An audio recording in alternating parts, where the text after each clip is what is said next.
Olá, meninas e meninos, cá estou eu, hoje minha aula de mitologia, e vou falar de 4 seres mitológicos cujas histórias, tiveram desdobramentos para diversas áreas, inclusive a psicologia, a filosofia, etc. Bom, algumas histórias você já conhece, só vou contar 4. A primeira história é de Narciso, que vai dar origem a um transtorno que é tratado pela psicologia, que é chamado transtorno da personalidade narcisista, tá? É um estado patológico que recebe esse nome, tá? Inspirado nessa história que eu vou contar. Bom, Narciso é considerado o auto-admirador, aquele que se admirava, o auto-admirador. Vocês sabem que ele nasceu extremamente belo. Narciso, quando fala em Narciso, é um homem belíssimo, tá? Mas o oráculo, quando ele nasceu, avisou os pais que ele jamais poderia olhar sua imagem, seria a sua desgraça, tá? Então, desde que nasceu, sua casa, não tinha espelhos, pratarias, nada que pudesse mostrar a sua imagem. Ele cresceu assim. Só que a sua mãe, o manteve tão protegido e tão ignorante de si mesmo, que talvez por esse zelo exagerado e ignorante, fez com que ele crescesse absorto no seu poder, na sua grandeza, muito vaidoso, menosprezando os outros, porque a mãe sempre o glorificava, ele era lindo, que isso e aquilo. Então, ele realmente cresceu menosprezando os demais, segundo a história da mitologia grega. Em psicologia e psiquiatria, tá? O narcisismo excessivo dificulta o indivíduo de ter uma vida satisfatória, sendo reconhecido como um estado realmente patológico, que recebe um nome, como eu já falei, de transtorno da personalidade narcisista. Indivíduos com esse transtorno, eles julgam-se grandiosos e possuem necessidade de admiração e aprovação constante, em excesso. Eles querem que todos os admirem e o aprovem, uma parte. Freud diz que algum nível de narcisismo, sem exagero, é saudável no ser humano. Também não pode se odiar, se menosprezar. Um pouquinho só, tá? Bom, mas voltando à história de Narciso, conta-se que ele rejeitou o amor de Eco se apaixonou por ele, mas ele rejeitava todos os amores porque se achava sempre superior, tá? E também conta-se que depois de uma caçada, Narciso teve sede e foi beber água num riacho. Mas quando viu sua imagem, admirou-a e se apaixonou por aquela imagem que ele nunca tinha visto. Bela, era ele próprio, mas ele não sabia. E ele ficou tão assim, incontrolável, que ele se jogou no riacho em busca da imagem refletida. Quer dizer, o auge do seu orgulho, da sua beleza, ele achou que aquela beleza não era ele, então ele foi atrás daquela beleza. Então, daí vem o narcisismo, tá? Ele se apaixonou pela própria imagem. Agora eu vou falar de outro personagem da mitologia, que é Eco, aquela mesma ninfa, que se apaixonou por Narciso e ele não deu bola, não correspondeu, rejeitou, tá? Ela era uma ninfa, a Eco, das montanhas. Era uma oréade, ninfa das montanhas. E adorava falar, ouvir a própria voz. Por isso falava sem parar. E conta-se que Zeus costumava usá-la quando ia ter com as ninfas, para ter aqueles relacionamentos amorosos fora do casamento.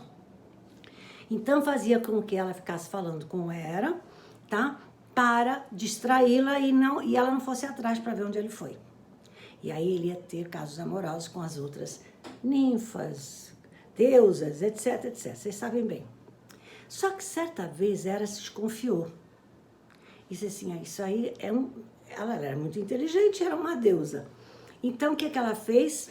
Ela se sentiu enganada e usada pela Eco. Como eu falei já várias vezes, o Zeus se vingava não de Zeus, que ela não tinha coragem, das traições que ele fazia, mas de quem o ajudava, das suas amantes, etc.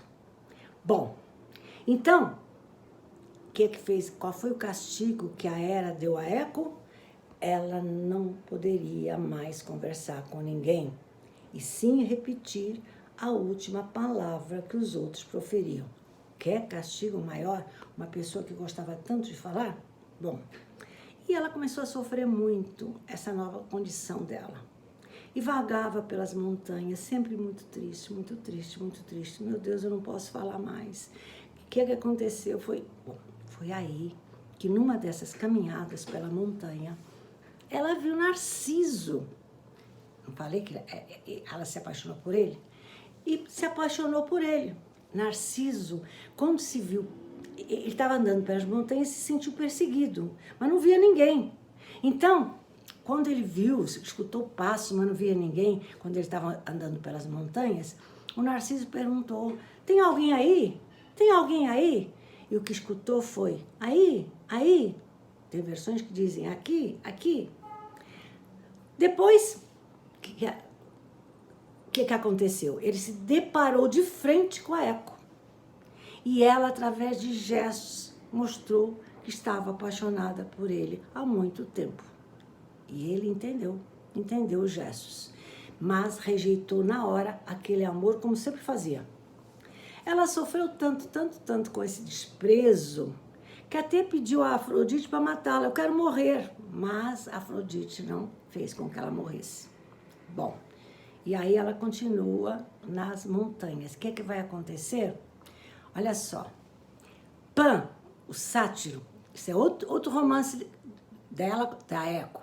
Pan, aquele sátiro, metade bode, metade pessoa, recebeu dela uma recusa, porque ele também estava apaixonado pela Eco. Era o contrário.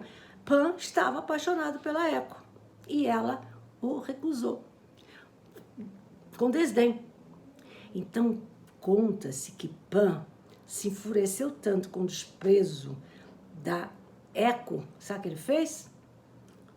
Se enfurece e ordena a sua morte. Ela foi cortada em vários e vários pedaços que se espalharam pela terra. Por isso que toda a terra existe em Eco, nas montanhas, em certos lugares, tá?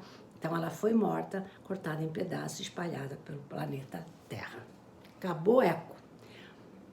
Aliás, não acabou Eco, agora eu vou entrar, o que significa Eco, a síndrome de Eco. Existe uma síndrome de Eco, você acredita? Já falei para vocês, síndrome é uma doença que não tem explicação, ninguém sabe a origem. Bom, a síndrome de Eco, vamos ver quem que tem. São as pessoas que influenciadas por uma figura narcisista, deixam de cuidar de si mesmas. Elas são influenciadas por um narciso e elas deixam de cuidar de si mesmas, só pensam naquele narcisista. Só rondam aquele narcisista. Esquecem até de si. Essa síndrome não define apenas pessoas de baixa estima, mas também um problema de dependência. Essas pessoas que sofrem a síndrome de Eco têm dependência por aquelas pessoas narcisistas que elas acham mais fortes, mais belas. Então elas ficam com um problema de dependência. São empáticos, sabem ouvir os outros, mas não se aventuram a tomar iniciativas.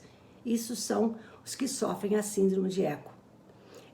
Olha só, não pensam em si, ficam na dependência daqueles que elas acham mais fortes, as pessoas.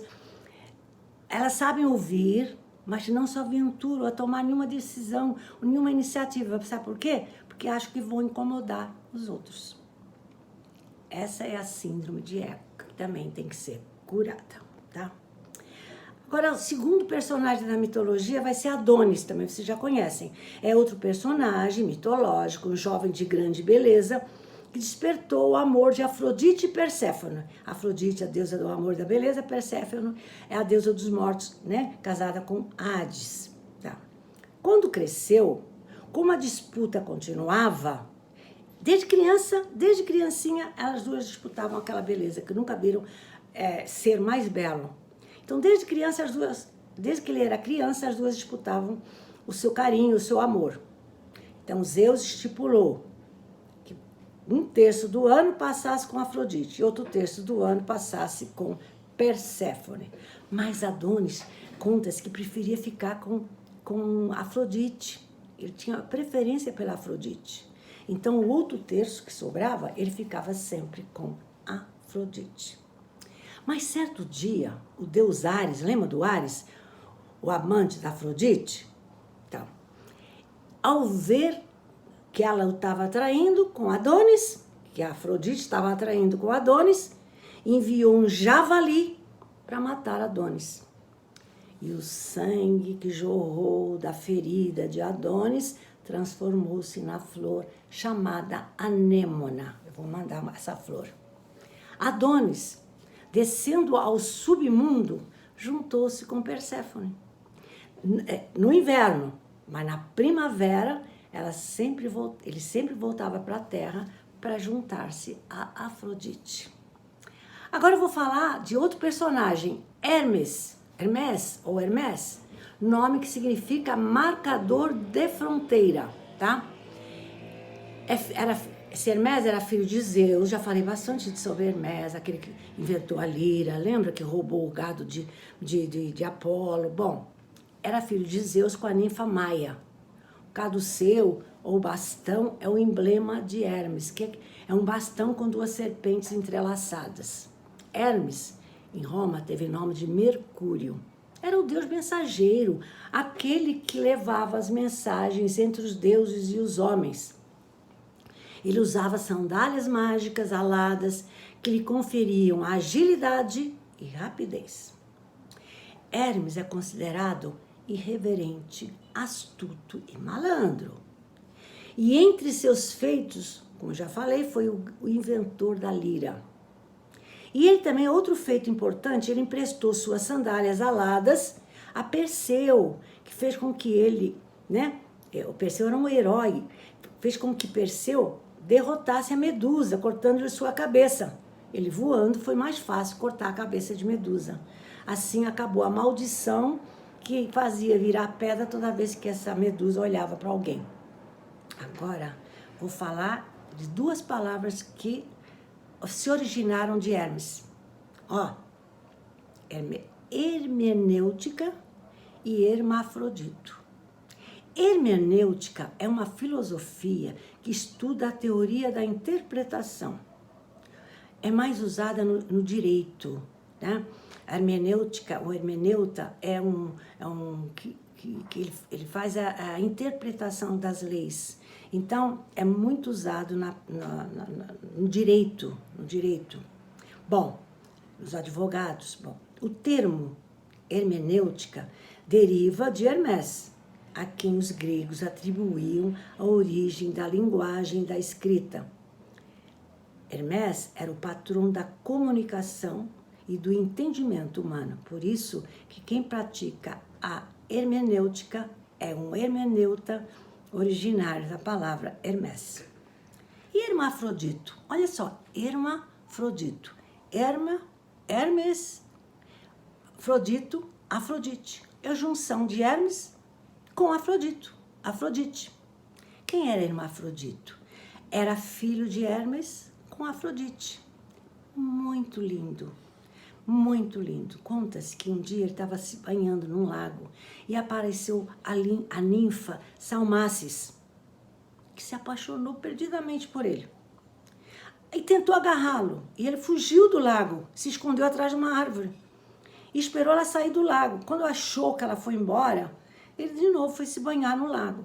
Isso, hermafrodito. E aí, quando ele achou que ele estava lá sozinho, de novo ela voltou e abraçou com tanta força e não se desvencilhou dele.